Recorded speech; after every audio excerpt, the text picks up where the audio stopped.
Well, good evening, everyone. We are glad you could join us for our live Q&A with Dr. Amber Itle, who will be talking today about the bird flu detections that we've been having in Washington State.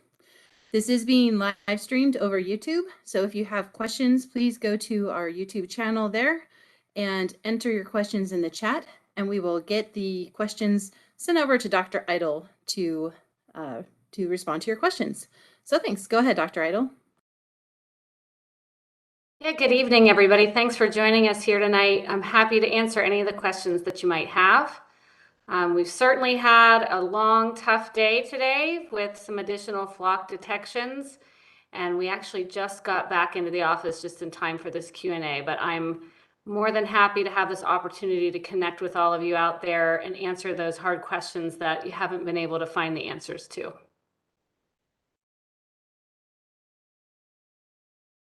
Thanks, Dr. Itle. You want to give us a quick update before we start, just kind of an overview of some of our top things that we'd like people to know? Yeah, sure. So let me just give you a quick overview. Everybody remembers we've been putting out these news releases every day. As we get a new county, a new news release will go out. So as you know, we've had Pacific County, Pierce County, Spokane County, all confirmed, and then this morning, Clallam County. And we did have 2 flocks there, and unfortunately, we had to go out and euthanize those birds today, and it was a tough day. It's a really tough thing for people to go through, but I'm really grateful for the opportunity to work with such wonderful people that are willing to report these mortalities, because it is a really stressful situation for people to have to come to this realization that their birds are all going to die of this disease. And if they're not dead today, that likely they will be tomorrow or the next day. And so it's really hard to watch these birds suffer. They have names. There are pets, there are family, and so we had some tough cases today, and I really feel for the people who were involved, but I just want to thank them because they were amazing and understand how important it is for us to be able to contain this disease so we don't spread it to anybody else, and that we don't harbor that virus and give it an opportunity to mutate further. So that's kind of what we did today. We are in the process of waiting for a few other cases that we're investigating where results are still pending, but we are starting to see detections across the state and wildlife, and that is an early indicator of disease in our domestic poultry. But to date, we certainly have detections across the state, and it's very concerning.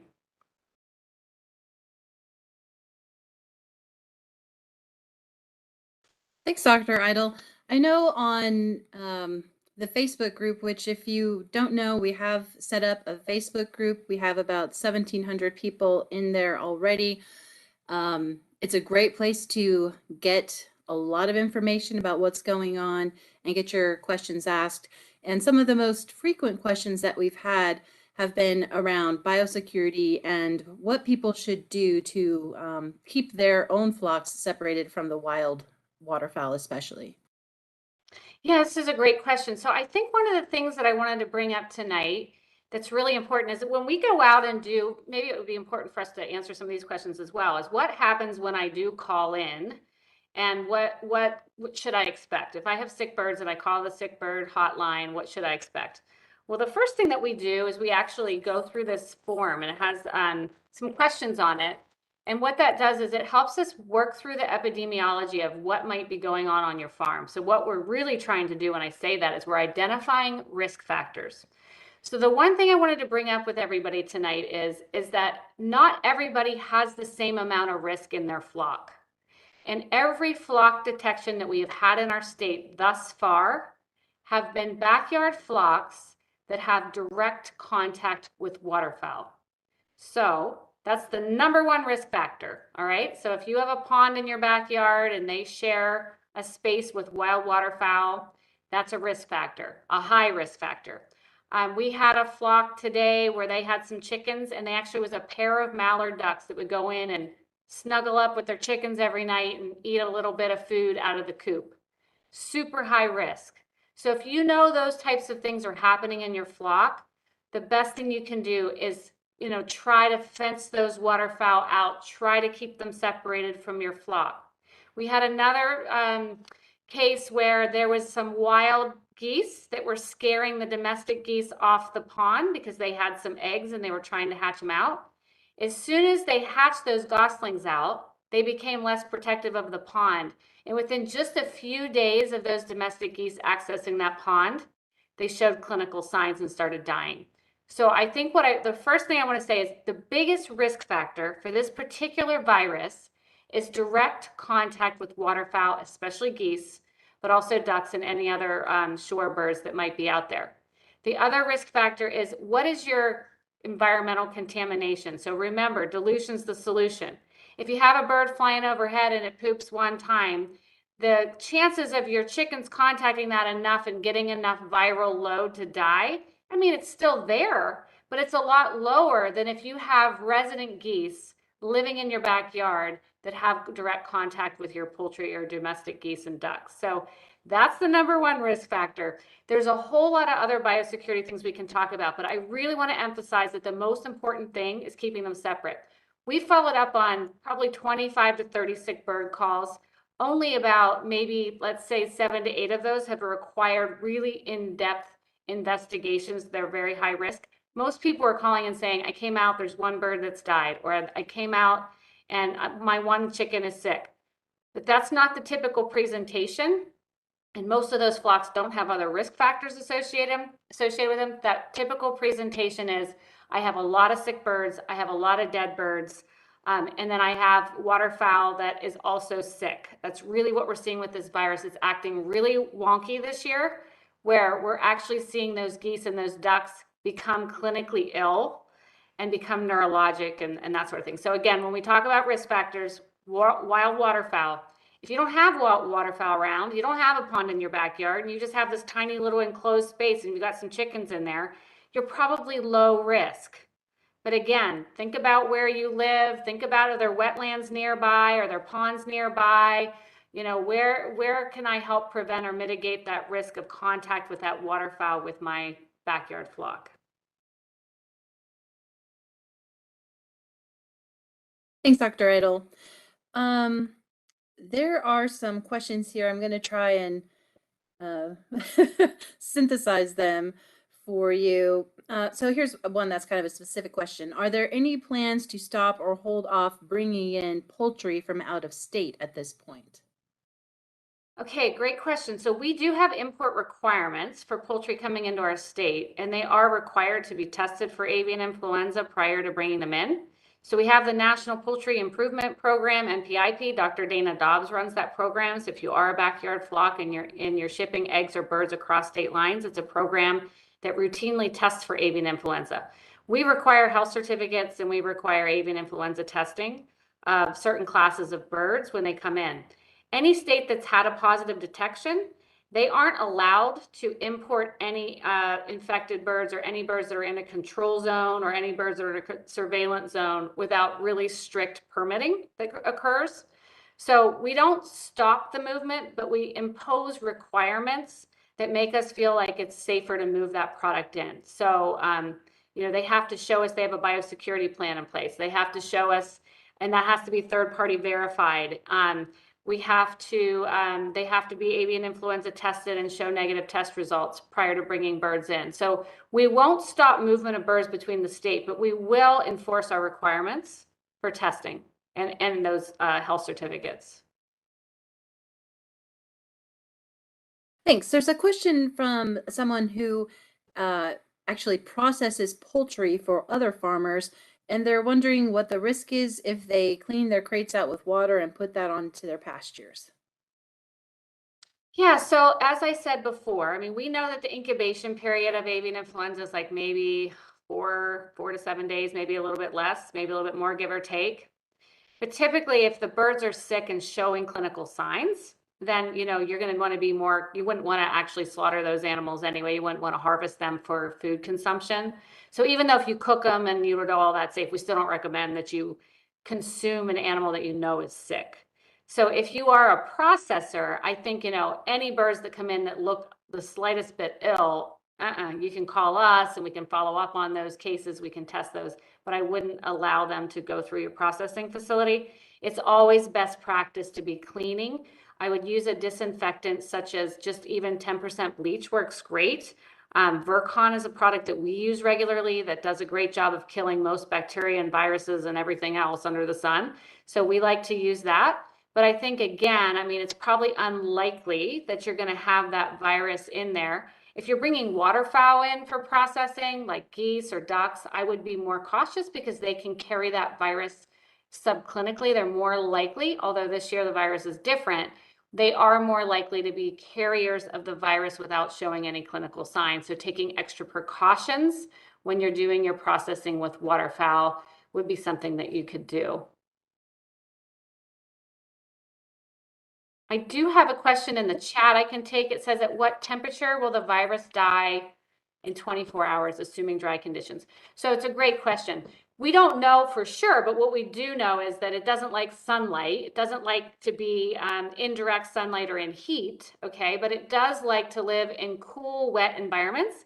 And we know that this virus can persist in the environment, especially with a big viral load. So if you have 50 geese on your pond and they're all defecating there and they all have this virus, that viral load in the environment can take a really long time to dissipate. So historically with avian influenza and our responses with USDA, there's been what we call a 121-day fallow period. So after detection in a flock, we don't allow any new birds to come into that premises for 120 days. And that's to ensure that we have complete viral elimination, okay? Because we need enough time to go by. We know for sure it can survive in the environment in the right conditions for up to 30 days. But if that viral load is really heavy, we think it could persist much longer than that. So basically what they do is they take like, well, what's the longest we think we can live? And then let's kind of double it. But there is some science behind that, you know, suggesting that. But again, it can persist for quite a long time. What we need is for summer to come. We've had such a cold, wet spring, and I think that's part of our problem, is that as more and more birds have migrated, that viral load is continuing to increase over time. And it's so wet and it's so cold. I don't know about you guys all out there today, but the weather here has been ridiculously cold for this time of year. And what we need is for the sun to come out and warm us up to 70 or 80 degrees and dry things out. And that will really help us eliminate that viral load in the environment. When you have virus like on a disinfectable surface that you can clean and you can disinfect, easy. It's actually a virus that's not very stable. So when you clean with bleach or Virkon, you know, that cleaning means you're getting all of the organic material off. Disinfection means you're actually applying a disinfectant like the bleach or the Virkon that kills the actual pathogen.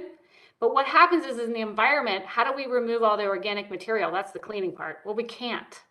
And so then we're kind of stuck with having to just wait it out until those environmental conditions aren't very friendly to that virus anymore. Thanks. And just one clarifying point, you mentioned 120 days, but I think we are asking 150 days on Right. positive sites. Right, so I meant to say that. Thanks, Carla. So what happened is this year, because of the way this virus is behaving and what they've seen across the country for the last several months, it seems to be persisting in the environment longer than what we've anticipated.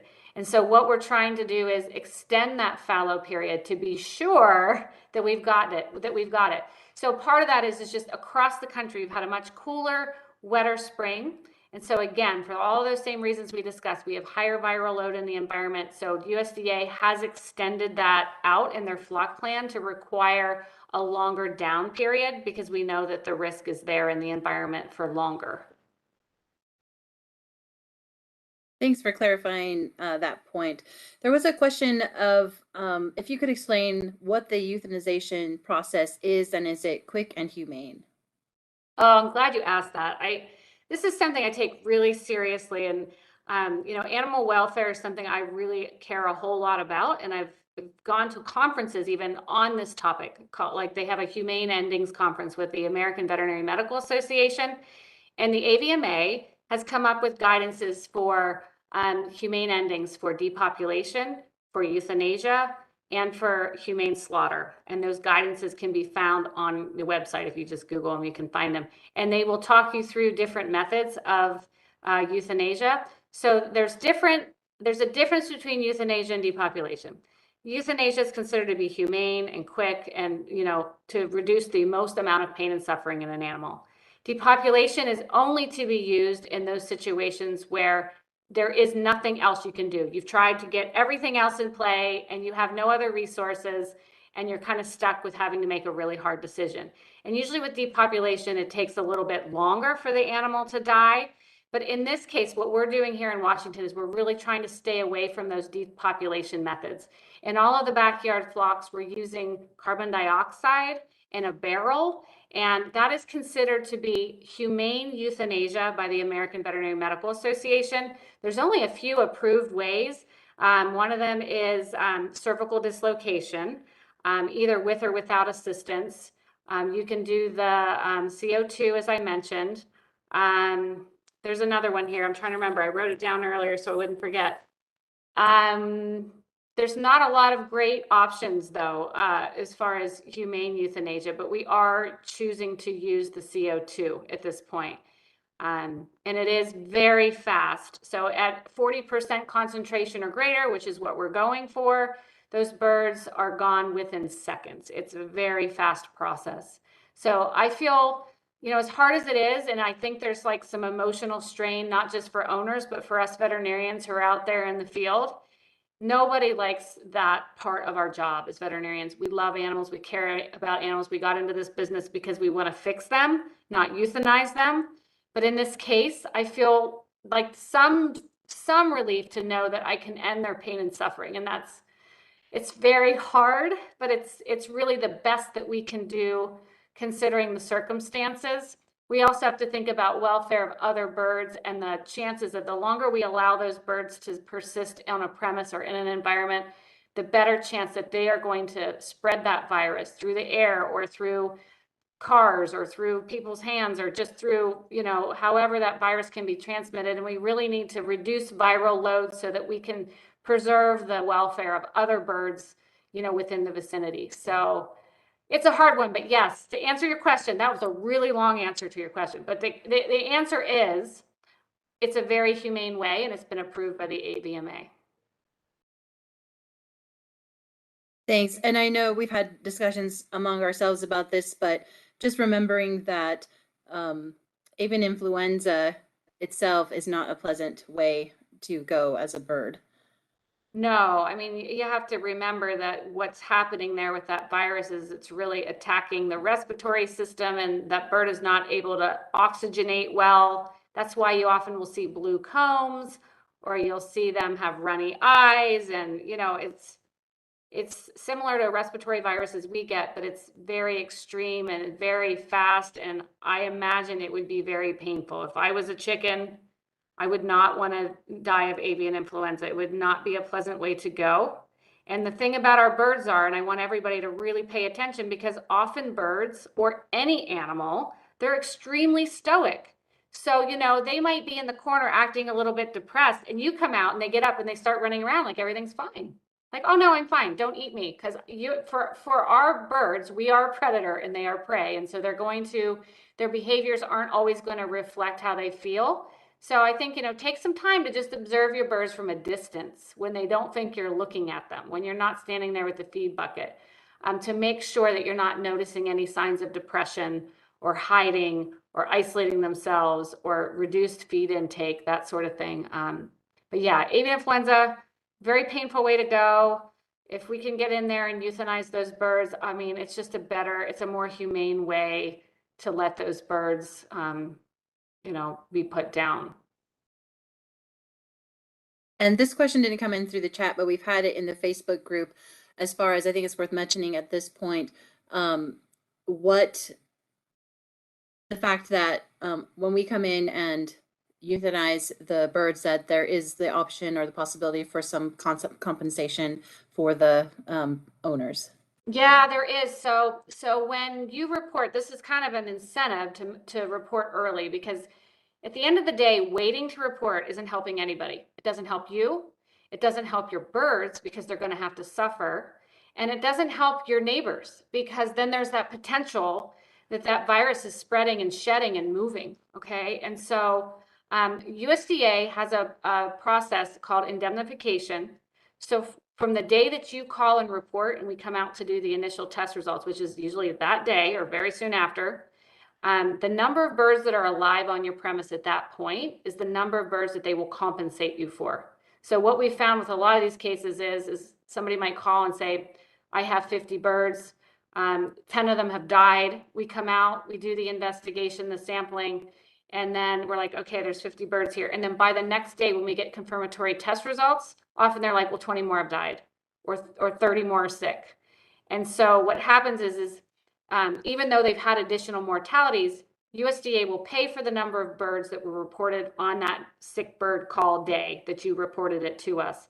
And that they're very reasonable prices. I think, like, and I don't want to get into the weeds too much, but I think today on just some medium chickens, it was like in that $20 range per bird, and geese were like maybe up towards $100 a goose. So it's not going to fix this. It's not going to make you feel better. There's no amount of money that you can put on the head of a bird that you really care about, or your flock that you've built, or all of the genetics that might be there, or the relationships, or the hand raising. I mean, we've seen it all in the last week. But there is that process where USDA understands that, and they understand the cost involved with raising these birds and feeding these birds, and why it's such a hard decision for owners to want to give them up. And so they do try to ease that burden a bit with financial compensation.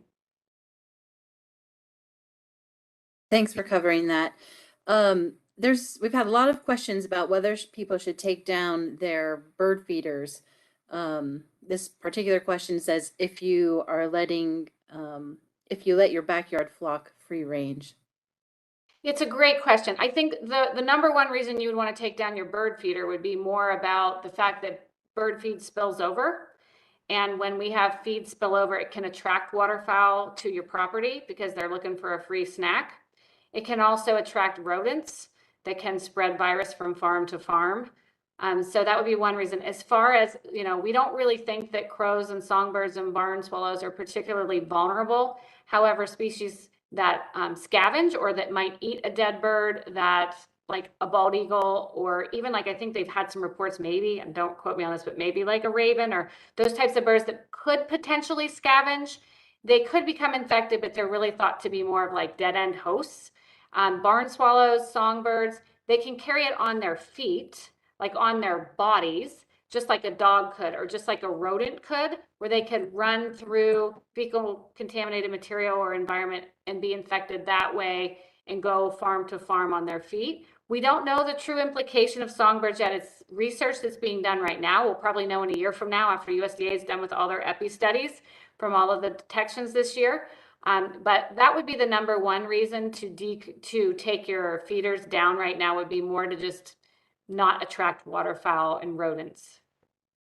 I do have a bunch of questions in the chat. Carla, I don't know if you want to. Yeah, I'm pulling them from there for you. Oh, good, because I'm like, I can't keep up. Okay. No, yeah, I'm trying to make sure we get all of these. One that I accidentally skipped over was, will you go out to cull birds in a specific radius of the current infections? Oh, I'm so glad somebody asked that. So I've gotten this question a lot. People are definitely concerned about that. So no. So the way that this works, first of all, we don't have the resources. Second of all, the science, that doesn't make sense from a science perspective. So I did want to share this statistic, and if I can find it here. It's very interesting this year. So what we're finding is USDA reported that 82% of the detections in poultry premises and in non-poultry flocks were consistent with independent wild bird detections. Okay. So if we thought that, so that means there's not very many there, what, 15, 16, I can't do math, 18% of flocks are becoming infected, horizontal transmission, and a lot of that's happening on large commercial farms where the barns are very close together. So I want you to think about that. So from a risk factor perspective, it's less likely that if we drew a circle right now and in the middle is the affected premise and we wiped out everything around it, it doesn't really make sense, because the reason we would do that is if we thought transmission was occurring laterally, farm to farm to farm, okay? Not going to do that. What we are going to do is, if it's a non-poultry backyard, non-commercial premises, and you have a positive detection, we draw a 10-kilometer ring around your farm, okay? And again, what we do is within that 10 kilometers, we do everything we can to contact every poultry owner we can find or think of in that zone for surveillance, not for depopulation, surveillance. So what we would do is one of our field vets, they're doing this now. If you're in one of those zones, you've probably gotten a call where they'll try to, no, we don't know about everybody in everybody's flock, but they try to call you up and say, hey, do you know about avian influenza? Here's what's going on. Here's what clinical signs to look for. If you do get sick or dead birds, call us. Here's some mitigation strategies to use. So that's the people that are in that circle. Just it's a surveillance zone because we know obviously that there's wildlife in that zone that are infected and landing there. And so we just want to make sure that we're not missing anybody. But no, we do not just go in and depopulate. There are, like, if we get a poultry detection in a commercial flock, for example, what they do is they'll set up a control area, and same thing, we would be doing surveillance. The only difference is that you would have to have a permit to move birds or product in and out of that 10-kilometer zone. That's the only difference, where we would permit that movement of product. So great question. And I'm so glad you asked, because so many times we've had this with other species. And I'm just going to tell you the story because it kind of drives the point home. Where I went out and talked to somebody about Q fever in goats or something, or sheep one year. And this woman came up to me after the talk and she's like, well, my goat had Q fever. And so I killed it and I cut its head off and I took a picture for you so you could see that I did, so you wouldn't come out and depopulate all of my goats. I was like, oh my gosh, we would never do that. That's an endemic disease here. We would talk to you about like disease mitigation and like a herd management plan, but we are not in the depopulation business. We do not want to depopulate. The only time that we do that, or we euthanize animals, is when we have a foreign animal disease that we're trying to contain because it's so pathogenic and it's so deadly that we want to get rid of it before it kills more birds. I mean, that's really what we're in this business for. We're in this business to contain and eradicate disease, but not to just go out and just willy-nilly kill everything. That makes no sense, right? From a science perspective, no science. So no. Thanks. We've had quite a few bit of questions about this on the Facebook group too, but can the virus be transmitted to other animals such as like dogs, cows, etc.? Great question. So most viruses are species specific. So just like we have our own, like COVID, for example, great one. We just went through that. So the only species that were really susceptible to that were like mink, some cats, and some big cats, but they were kind of dead end hosts. So they could get the virus from us, but they couldn't spread it back. Okay. So this is one of those viruses that's pretty species specific. So birds and any avian species seem to be very vulnerable. But at this point, humans don't seem to really be able to get it. It's very low risk. There was a recent detection in a fox. I think it just came out today. I think I saw it out of Minnesota. I think there was a skunk too, maybe in the Northeast somewhere. And I think also up in Ontario, I saw an article recently about some kits that were brought into a rescue that tested positive. Now, I don't know that they know the significance of that. Those are kind of like isolated cases. But in general, no, cows can't get this, dogs can't get this. But what I do want to point out is if you are somebody who has pigs at home and chickens and little kids that get snotty noses, like I have those are where we want to be really careful. So if you are sick, please don't interact with your poultry. If you are sick, don't interact with your pigs, because what we think that the next pandemic could very well come from this interaction of viruses reassorting. And they really think the pig is going to be the one that does that. Great. So, and a lot of backyard flocks have pigs. I've seen it because we have some MPI people with them. And I love pigs. They're great. But if you're sick and if you give a virus to your pig and a chicken sick and they give the virus to the pig, they can actually reassort those viruses, and there is potential for some public health issues and maybe the next pandemic. So I guess what I'm saying is viruses are very species specific. This particular virus this year, this H5N1, does not appear to have zoonotic potential, does not appear to really affect other species. It's just a bird thing. But there's always that potential for viruses to mutate. So I don't want to confuse you. I don't want you to be scared that we're going to have to go through the next COVID 1.0 or something. But there's always potential. Viruses love to figure out how to change things up so that they can survive. It's in their best interest to keep mutating and keep infecting more, more birds, and increase their scope so that they can persist longer. So I hope that helps. Probably more than you needed, but. Thanks. This is, I think, a follow-up question from the import thing. There was just asking if that also included chicks, the import requirements. Yeah, our as opposed to hatcheries, adult birds? all the hatcheries that come into most feed stores are NPIP certified. And I wish Dr. Dobbs was on the call because she manages all of this. And so if you have specific questions about import of birds or what feed stores are NPIP certified, so that means National Poultry Improvement Plan. So that means they have to have a biosecurity plan. They have to do routine AI surveillance. They have to meet certain testing requirements.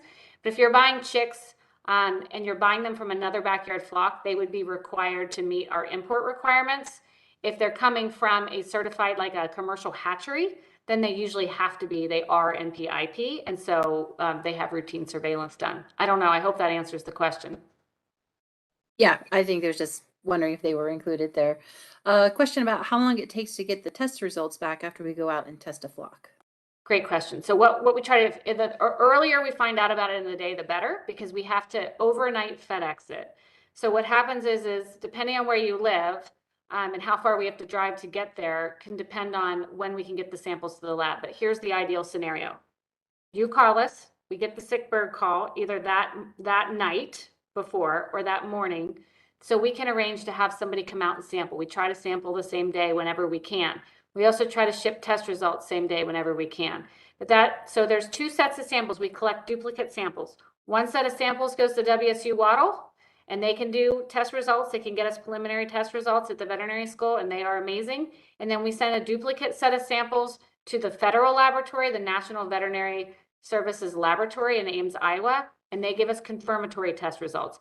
We typically submit those, like if I mailed samples today, usually by 1:30 the next day, we have test results.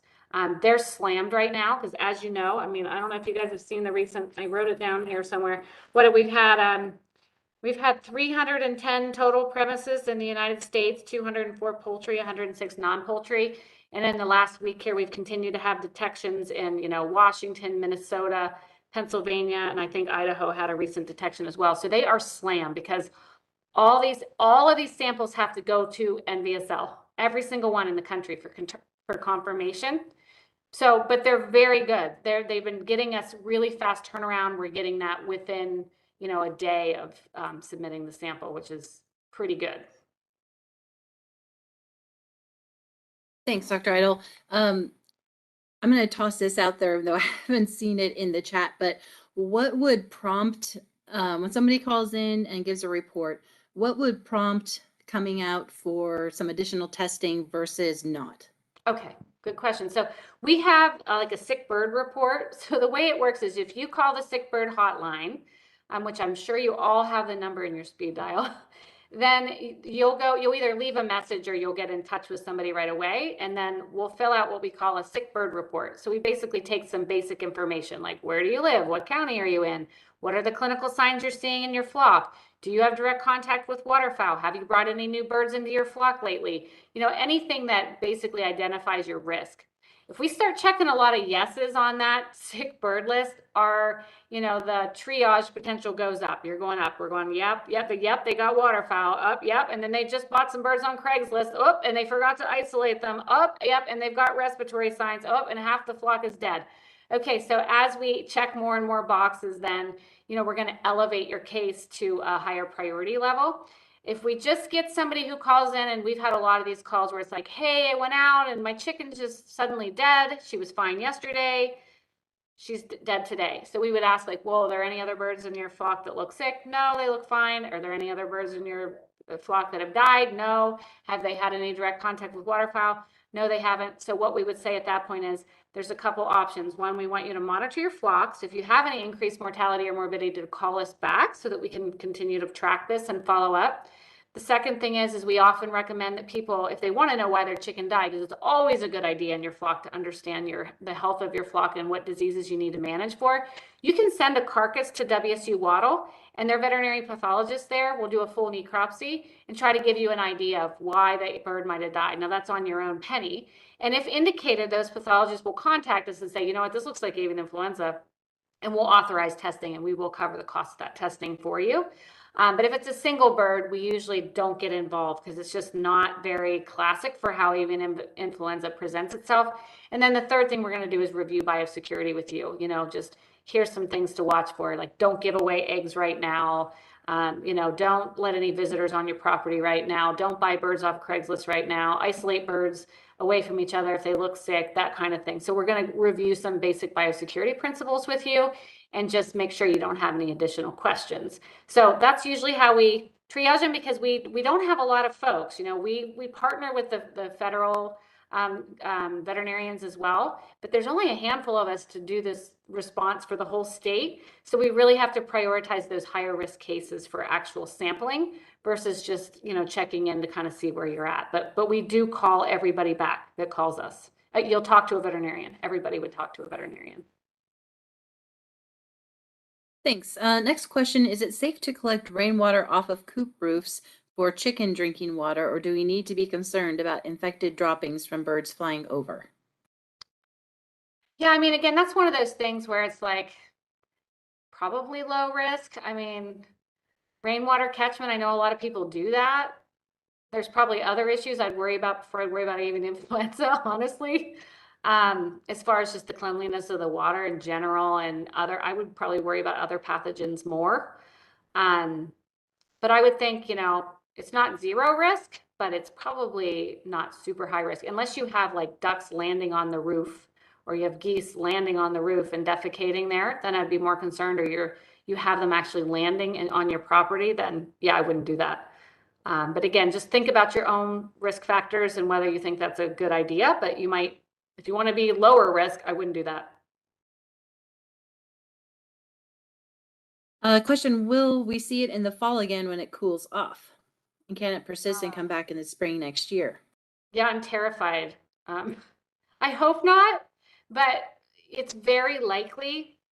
And so every year, we actually hold our breath every year that in the fall and in the spring, when these migratory patterns occur, that's what we're here to do. That's why we exist as the veterinarians at the state, is to respond to these. But I do worry. I have a lot of heartburn over it. Honestly, I thought we were going to get out of it this year. And then all of a sudden, we started getting these detections. So I'm actually pretty bummed about it. But yeah, you have to remember that all the migratory flyways, we've got the Pacific, Central Mississippi, and Atlantic flyways. And if you get on a map, it's cool to look at the map, but they all basically merge up near Alaska or in northern Canada. And then we have overlap with both Asia and Europe up there, and they have their own issues with avian influenza. So what those birds and ducks and waterfowl do is they get up there and they start hanging out, and they have a big party in the summer, and they trade viruses, and those viruses reassort, and then they come back down. So we never know what we're going to get. This year we didn't get lucky. We got this highly pathogenic avian influenza. And I almost feel like that reassortment must have happened down south, like, I don't know, in the Bahamas or South America or something, because we didn't see it on the way down last fall, but we're certainly seeing it on the way back up. So there's always a risk. It's kind of like human flu. You know how every year they have to adjust the vaccine and sometimes they're like, oh, it was like we hit it, we got it right. And some years they're like, yeah, it wasn't a good match. That's what they mean, because flu viruses do the same thing, like in humans, where they're reassorting. Same thing in birds, they're reassorting. Sometimes they're highly pathogenic, sometimes they're low pathogenic. And so a lot of wild waterfowl will carry avian influenza viruses every single year, but they're not always this type of virus. We just got a really bad one. It's kind of like all the mutations with COVID as well. We got Omicron and Delta and Omega and whatever else out there. And, with each strain or each mutation, some of them are, have been more deadly for humans. I'm talking about COVID here. Some of them have been less. Some of them have been more contagious, but they don't show as many clinical signs. Exact same thing with how kind of it works with poultry, where sometimes it's really deadly to birds. Sometimes it's not deadly to birds. Sometimes they carry it and everybody's fine. And sometimes they get sick. So similar. But yes, I'm terrified. We're just trying to focus right now on today. We can barely think about next fall. I know. I hope everybody doesn't retire this summer after getting worn out from all of this. So there's a question about using chicken tractors, and if you move chicken tractors around on pasture during the hottest part of the day, does that kind of allow feces to dry up if there's no wild geese coming on? Let's talk about chicken tractors. Yeah, I guess it depends on where you live, right? Like I think hottest time of the day, right? This time of year, I don't know. I want to come live where you live if it's getting hot. Yeah, I like the concept. I like what you're saying there. I think again, I talked to somebody just the other day and they're right next to wetlands and they have a large organic farm, like hundreds of birds, and they do pasture them. So, just trying to think that through. If there's waterfowl congregating on those pastures, I probably wouldn't be moving chicken tractors around. I would just be letting them sit still. If it's low risk, you don't have a pond there, you have a pretty clear pasture, you're not seeing that type of interaction occur, and it's lower risk. Okay, fair enough. I think it would be tough to think, if it's in the middle of the summer, hopefully by then the viral load is just going to be gone in general. I don't think if you have avian influenza in your flock and you're thinking of it more in terms of like killing it in the fecal material of your chickens, yeah, I mean, the chickens are they're gonna die before you have a chance to really mitigate it in that way. But I like how you're thinking about this. How do we move things around and what time of day? I think that's smart to be thinking through that, but probably wouldn't be super helpful for avian influenza. I'd probably just let those chicken tractors sit still as much as you can. Great. There's a question about whether with increasing detections, those quarantine areas would be extended out from the 10 kilometers. So there's surveillance areas and no. So we will always put a 10-kilometer surveillance area. So it's a circle. So just put a dot in the middle of the page and take an old school protractor and go around the circle. 10 kilometers for surveillance only. We would not extend it out past 10 kilometers. And I think the thing too to remember, and anybody's really interested in response and disease response and how we do it, if you get on USDA's website, if you just type in USDA APHIS high path AI response plans, they have this high path AI red book, and it outlines every step of what we do so that every response that we do here and across the country looks pretty much the same.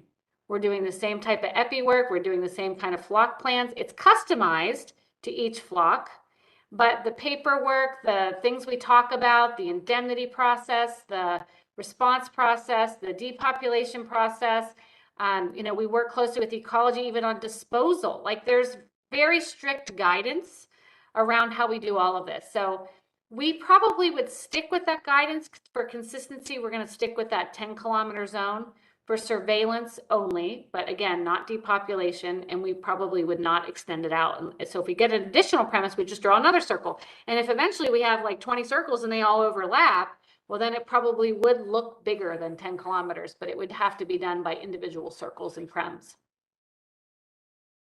Right. And I did just want to mention we are working on an interactive map where people could put in their address and see if they're in a surveillance zone or not. And it's not quite ready yet, but hopefully it will be available soon. Question is, what is the recommended disposal method after we euthanize? Okay, so we have a few options, and like for example, today we had to go out and euthanize 2 flocks, and we have to have those mortality management plans in place before we go, so we know exactly what we're going to do. What we recommend, or what we do when we come out to do a response, is we double bag all of the birds. We zip tie them. We have a clean side, we have a dirty side, and I hate to say it because I hate doing it, but we still wear the big white Tyvek suit, the big marshmallow suits. We look like Ghostbusters. We wear masks. We wear full PPE. So even though we think it's low risk, we still take those precautions on farm. We double bag those birds. We decon the bag. We zip tie it. And then we usually take it either to pre-approved landfill. So we work with ecology. Chuck Matthews at Ecology has been just a dream to help us with this. We work with Department of Health, Environmental Health in each county.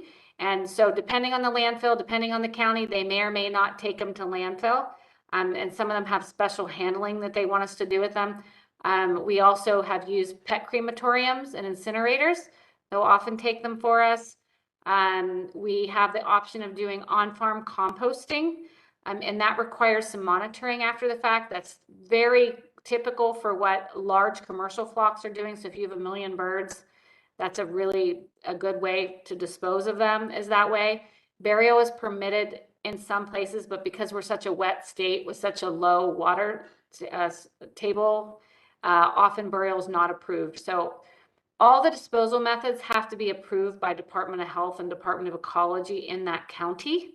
So we do work very closely with them to make sure we're doing it in a way that's going to be safe for the environment and the water supply. And also, we just want to be able to move that viral load out of there as quick as we can. Yeah, there's a question, if we have distinct flocks on our farm, and I think by that they mean sort of like separated, and one batch tests positive, would the other batches be culled or just tested? Usually everybody gets culled because it's very unlikely that those other birds won't become infected. There have been some states across the country that have had to face this, and it depends on the situation. I'm just going to say this, it depends, but normally everybody gets euthanized just to be safe because there's too much risk for that horizontal transmission. So you know that 18% of farms that weren't point source, those 18% of farms were barn to barn on a single premise. So even on farms where they have tried to keep it separate, it hasn't worked because they have tried that on some of these big commercial flocks where we're talking about hundreds of thousands of birds. There was also a Hutterite colony, I think, in another state that tried to do something similar, but there are some parameters around it. If you have a biosecurity plan in place and it's been pre-approved by the state vet or a state animal health official, they're much more likely to look at that for you. Having an actual on-farm biosecurity plan. And then you have to have a certain distance between. So it might be like, I can't remember what it is now, 500 feet, 1,000 feet, whatever it is, between barns, and show how they function separately and how your biosecurity plan reflects that. Then they'll talk to you. But in general, most people don't function that way and don't manage their flocks that way. And so once a premises is detected positive, it's usually considered positive because we have the same staff going between barns. We have using the same equipment often, same trucks, same feed. We're sharing a lot of things on farm. So the risk of transmission is super high. And it's just, even when they've tried, it hasn't worked well to not depopulate one. They had come back a couple days later and end up having to do it. So answer is probably not. Thanks. There's a question about from someone who says they regularly get 1 or 2 dead chickens per week in their 2-year-old flock. Should they do something other than throw them in the compost at this point?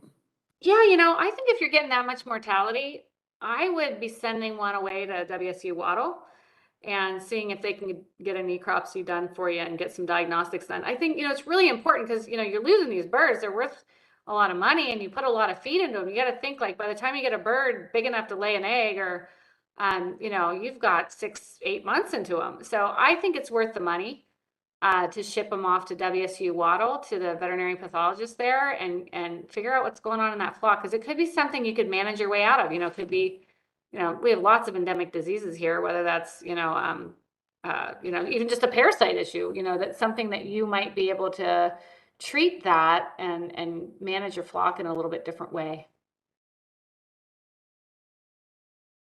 I want to mention, I think we're getting some more questions about birds that can transmit. We answered that earlier in the broadcast or whatever you want to call this.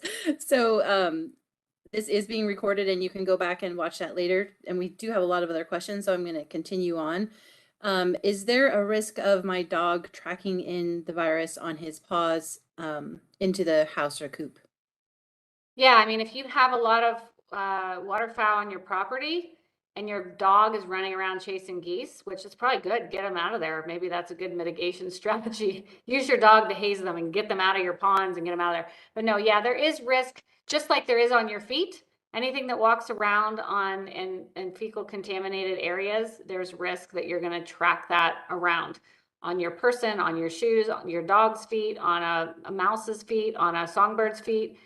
They're all considered fomites, or on truck tire, your car's driving around through it, same thing. So yes, but they wouldn't get infected, but they would be carrying it on their being. Question, and we've had this a few times on the Facebook group as well. Concerned about indoor birds, parrots, finches, parakeets, etc., that they don't have contact with outside flocks other than you, or the person caring for them. Is there, if there's a positive in an outside flock, is there action on the inside birds? No, there is not. So USDA looked at their guidance just to make sure I can answer this correctly. They do not require euthanasia of any pet birds. They're really low risk. They don't tend to get avian influenza. They're not really a susceptible species, but we do recommend that you monitor those birds for up to 14 to 21 days after your flock. If you have infection on your flock, outdoor flock, we recommend you just monitor those parakeets or cockatiels or whatever you have for a few weeks. And if anybody shows up with clinical signs, then we would recommend testing them, but it's pretty low risk. There's a question about eggs. Someone says they sell eggs through a couple of local shops and farmers markets. Is it worth, is there any extra precautions they should be taking? Yeah, I mean, as long as your flock is healthy, you're probably okay. One thing to mention, I mean, this is always so complex, right? Because we have backyard flocks, but we also have a commercial poultry industry. And so the OIE, the World Organization of Health, of Animal Health, sets standards around and definitions around what's considered poultry and what's considered non-poultry. So most of our backyard flocks we would consider to be non-poultry. And what that means is poultry, the definition of poultry means that your products, your eggs, your chicken, whatever, it's going into a commercial product. So so that makes you poultry, your commercial farm. However, if you're a backyard flock and you sell eggs at the end of your driveway, you put a sign up, you sell at a farmer's market, you're also considered poultry. So what happens is when you do that, we actually, if you get a detection on your farm, we will have international trade implications. Meaning, if we export chicken or any kind of poultry product or eggs or live chicks out of this country, we will likely get a ban imposed on us by a number of countries. So what I really want to do is just prevent anybody getting infected so that we don't have to designate you that way, so that there's lower impact.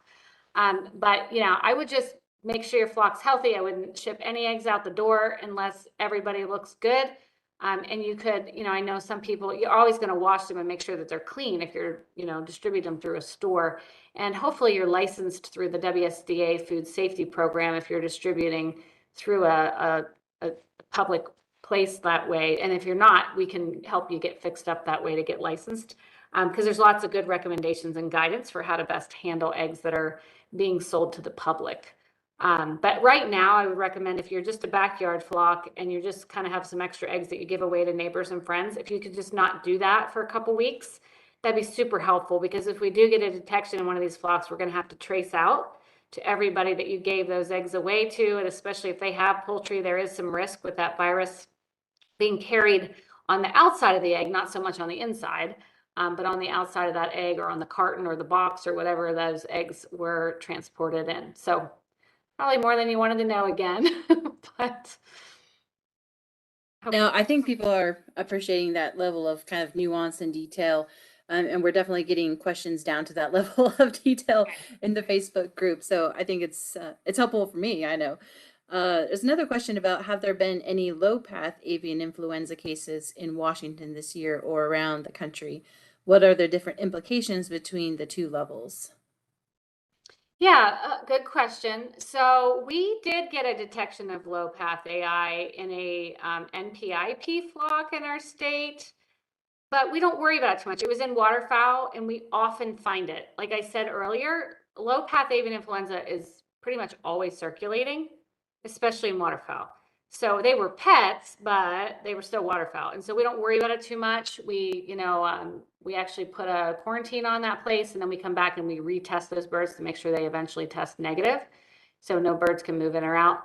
But no, I mean, we haven't really.